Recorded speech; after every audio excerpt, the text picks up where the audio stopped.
Even though it's a novel of walls and spaces and boundaries that mark division among human beings, Sarah Moss's Ghost Wall is permeated by remarkable moments of closeness from the very beginning. As readers, we're meant to feel with a girl who is about to be sacrificed in the ancient world.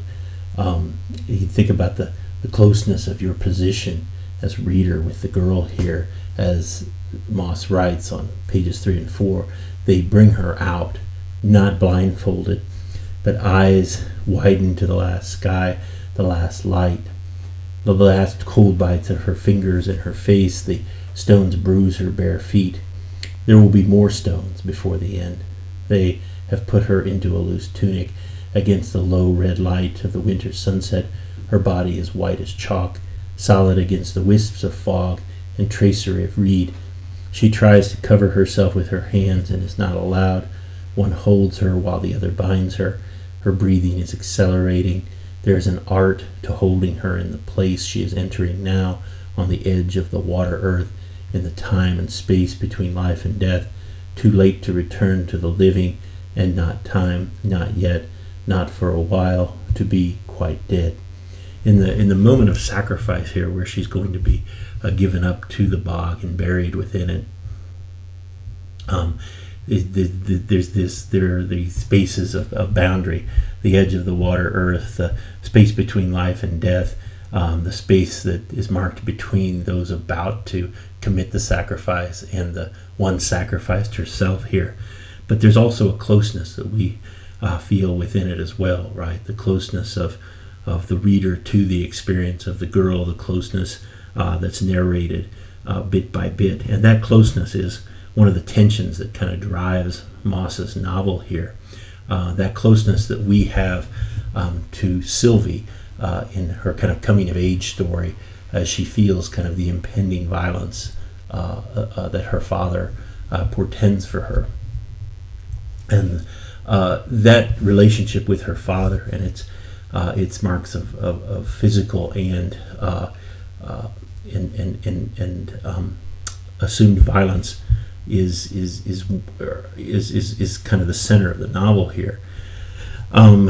She notes like the force that her father is upon the family and upon herself from the opening of the novel on page 6.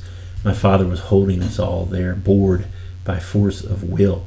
That her father, finds a sense of attachment to the life of ancient Britons, and so he's taken the family on this kind of camping trip where they're going to recreate the lives of those ancient people, and her father takes a great deal of a sense of identity out of the this ancient existence, and so he kind of lords that over the family. As the novel develops, there's a moment where he sends out Sylvie and some of the others to look for food, and they come back with some berries, and her dad says, "Is that really all you could find foraging? And I dare say you're expecting to eat regardless."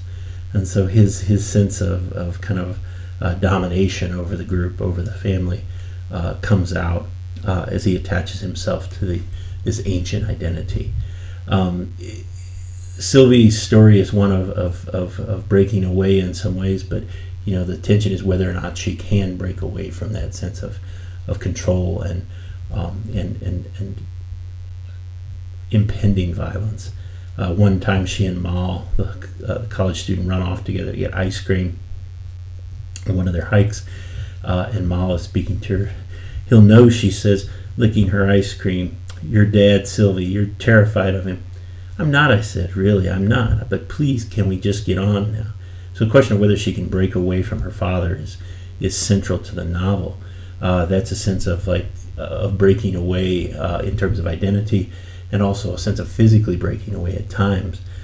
He is kind of a creepy and very physical presence in the family's shared space in the hut that they're staying in during this recreation. She's aware that he's watching her. On page 8, "Dad didn't want privacy. He wanted to be able to see what I was up to." and the violence that the novel moves towards pops out in moments. As she speaks back to him, he strikes her. On page 14, Moss narrates, "The slap already airborne. You courted, Mum would say. You go just one step too far. What do you expect?" And so that sense of domination the father has over the household, particularly over her mom, is something that Sylvie is wrestling with. Against that is Sylvie's kind of coming of age story in this novel, her developing sense of physicality and body, and how that perhaps troubles her father. How does he respond to that sense of loss of control over her, and how that fits with his own sense of domination and control. There's a moment on page 47-48 where she feels that sense of body as she's comparing her body to one of the college students, Molly. Molly had handed her bag to Pete and pulled her tunic over her head. Her bra and matching pants were the purple of chocolate wrappers. Her belly was rounder than mine, a pale curve dented by her navel. I suddenly wanted to touch. I looked away. It was Molly I watched. And so there's this moment of constantly kind of comparing her slightly younger body to Molly's body, sense of desire perhaps kind of at work within that, and how she's kind of negotiating that move from adolescence to adulthood that's there. And against that is her father's sense of watching and control. When they come back from the hike and going into the ocean, there's a moment where she's cleaning herself up, and she gets undressed, and so she's there. I sat there anyway in the oozy mud. I splashed my face, closed my eyes, and saw my bloods rose red in the sun. I thought then about what might be around me, folded in the peat, what other limbs might be held in the same dark water. Dad and the prof came striding over the heather. "Cover yourself," Dad said, eyes averted in disgust. "I'll not have my daughter a little whore." So that sense of loss of control, Sylvie feels that as well, as she has a growing sense of her own physicality. Her father brings this face to face with her in her recollection of seeing the Bog Girl for the first time.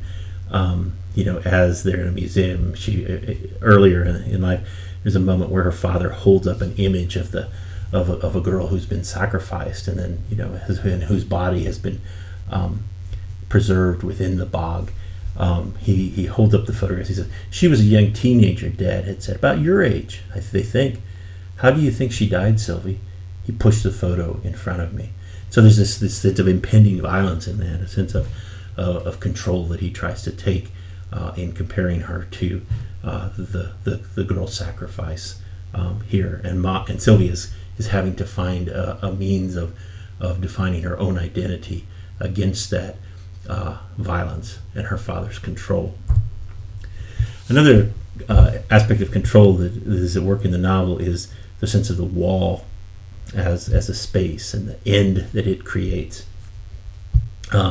Rory Stewart, British writer, speaks of Hadrian's Wall as a failure of imagination within the Roman Empire. Hadrian's Wall is the wall constructed by the emperor within central Britain as the Roman invaders, reached their point of kind of maximum control in terms of territory. It was set up to try to hold off the ancient Britons from trying to retake territory.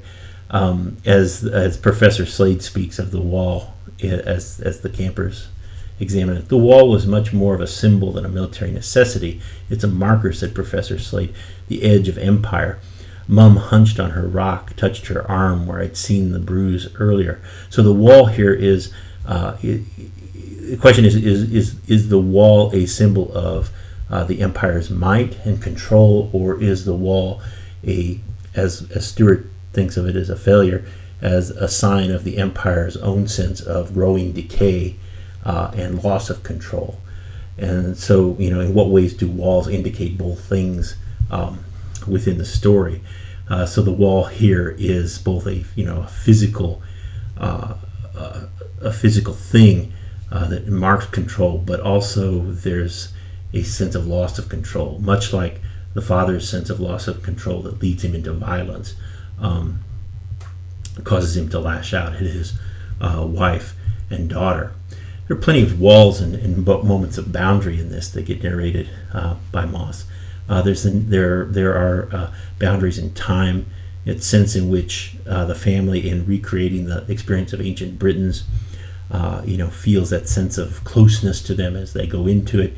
The father feels a great deal of identity from making the connection with these ancient Britons. The Romans are the end of what he likes, the invasion. Moss narrates in Sylvie's mind, right? That the father defines his identity in that kind of struggle with the empire, much like a sense in which some supporters of Brexit were trying to get Britain to withdraw, or get England to withdraw from a wider engagement with a wider world, and does that indicate a sense of strength on their point, or is it more an expression of a sense of decay within the British Empire overall, an end of the empire, perhaps? But how do you latch onto identity in moments like that? Hadrian's Wall is an example of the Romans' growing decay there, right? It's only a Roman ditch, an ancient British resistance still marked on the land. Dead drew strength from it, right? That sense in which attempted control becomes a part of the identity, and how does that indicate a sense of end within it? Perhaps another wall is the Berlin Wall. One of the students had seen some of the wall come down, and in what ways did that wall indicate a sense of control, but also a sense of fear of loss of control in the end. The other boundary is time in this, right? The sense in which if you go into this ancient world, how do you get back from it? As Molly and Sylvie go for ice cream, they go into the grocery store on page 69, and Sylvie notes, "I seem to have forgotten how to behave in the presence of electric lights and painted walls." So when you go into the ancient world of recreation, how do you get back to the modern world? And Sylvie wrestles with that sometimes within the novel. One other thing that we should note here in terms of boundariness in this novel are the boundaries of beauty and horror that Moss moves back and forth across throughout her storytelling. It's like in this one, there's this, as they set up the ghost wall, this wall of skulls that recollects the ghost wall set up by the ancient Britons, the skulls of their ancestors, to try to ward off the Romans through the magical wall. Moss takes this beautiful pastoral image and then infuses it with horror. They set up the ghost wall towards sunset. The shadows of trees and grass linked long through air hazy with slanting gold light. Molly hadn't come back, and I was beginning to worry. "Sylvie, bring the skulls now," said Dad. So you have this pastoral image that is suffused with horror, the horror of the skulls, and Moss's storytelling, explores those kinds of boundaries. Another boundary is in Sylvie's coming of age, right? The ways in which the storytelling on the page itself is kind of a blend of dialogue and Sylvie's internal world. There's the internal world that she has in coming of age versus the external response to the students here. There's also the sense of her internal world and how she defines herself against the family. With the students here on page 25 is an example of how it's written. "Did they make alcohol, I asked, in the Iron Age?" "Dunno," said Molly. "Probably you would, wouldn't you? It's easy enough to do by accident. But I'm sure they had some psychotropic stuff." "Yeah," I said. "Actually, my dad says there were things they gave the bog people before they were sacrificed to quiet them, or maybe blunt the pain." Pete held up a bilberry to the sun, squinted at it. "Maybe I'll do a thesis on it," he said. And so there's instead of a dialogue that's set up and broken up with quotation marks, you have kind of a blend of Molly's speech and what she hears, and so how that I kind of gets defined in the reader's experience of that, the blend of her internal world with that external world. How do you carve out her identity in the midst of that, which is another boundary that Moss's novel travels.